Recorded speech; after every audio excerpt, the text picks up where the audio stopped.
like to let you guys know about my website, oicstudios.com. It's oicstudios.com. On that website, you see a portfolio of everything I do, creatively speaking, from the collaborations I do with other musicians and writers, as well as my own personal work. And on that website, where you can have a direct link to it on YouTube, if you subscribe to our YouTube channel, OIC Studios, you'll get to hear an interview I did recently with Debbie Noland, a wonderful lady. And be sure to check that out. OIC Studios is the YouTube channel. So without further ado, let's bring on that wonderful lady herself. Put our hands together for Debbie Noland.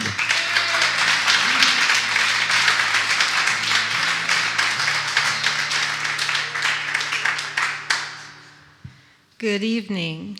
Should you tune into that interview that James is talking about, you'll hear me talking about a form of poem that I'm calling a decograph. The word decograph exists in other contexts, but so far as I know, not in relation to a poem. So it's a fun little form I've been playing in about the last year or so. Since I was here before, it's a new thing. So I'd like to share some of these with you. The decograph is a 10-line poem, and it roughly reflects the stages of the photography process. Deca is 10, graph is photograph. So this collection of these poems is kind of like an album, kind of like you would keep or like we used to anyway, keep our photos in an album, the holidays and people and places and things like that. So you'll see time and place figure very prominently, just like if you were going to take a picture that it captures a moment in a time and in a place. And that's what these poems seek to do. So I'd like to share some of them with you tonight. And this was one of the early ones, and I wrote it just about a year ago, and its title is Late Summer. The summer gasps its last hot breaths while panting on the edge of night. Against dark curtains of the trees, the earliest leaves let go and drop, float out like blackened paper bits escaping from a neighbor's fire. Somewhere yonder near the lake, an angler wets a twilight hook or maybe watches moonbeams glide across a black floor, ripple-free.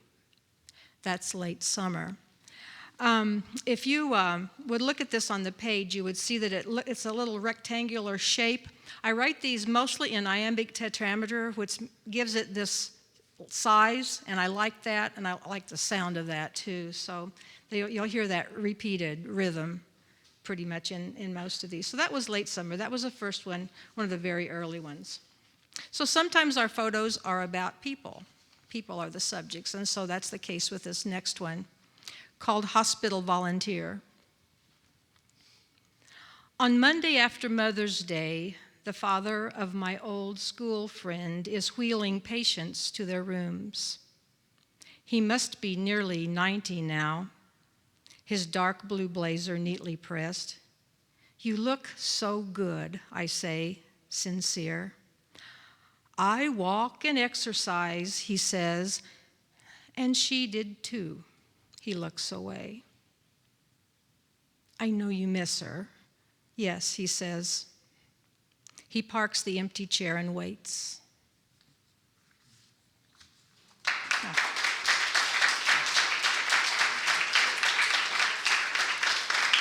Thank you for that. And so our photo albums have lots of pictures of holiday events. So sometimes the decographs have been written on holidays. This particular one is titled On Easter. Easter evening was the day this year that I saw the first hummingbird come to my back porch. So this poem came from that and from the feelings of the week.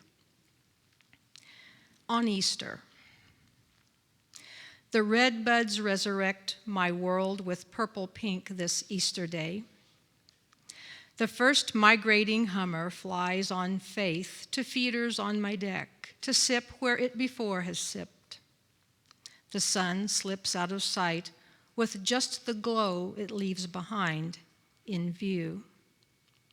The cross, the crown, the empty tomb hang just beyond my finite mind. My spirit hovers there and feeds.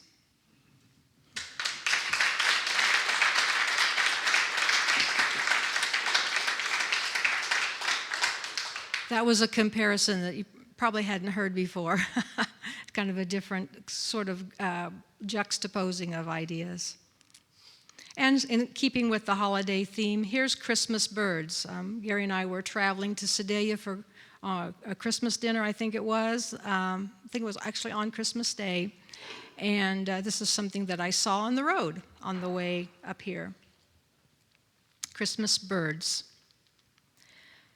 Just above the power lines that stretch along the road, the birds on Christmas morning swarm, and then at some internal cue, they land, entire flock at once, and know in each small mind their place precise among the rest, their order clear, transforming line to ribbon, wrapping gifts for human eyes that glance that moment toward a miracle.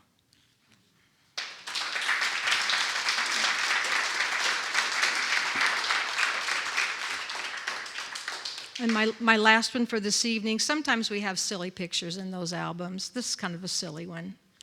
I seem to be operating on a bird theme tonight, so this is another hummingbird poem called Prisoners. A hummer trapped in the garage flies everywhere but down, it seems, and frantic sweeps from wall to wall, ignoring two wide open doors. Google says, hold up a rake until it lands, then ease it out.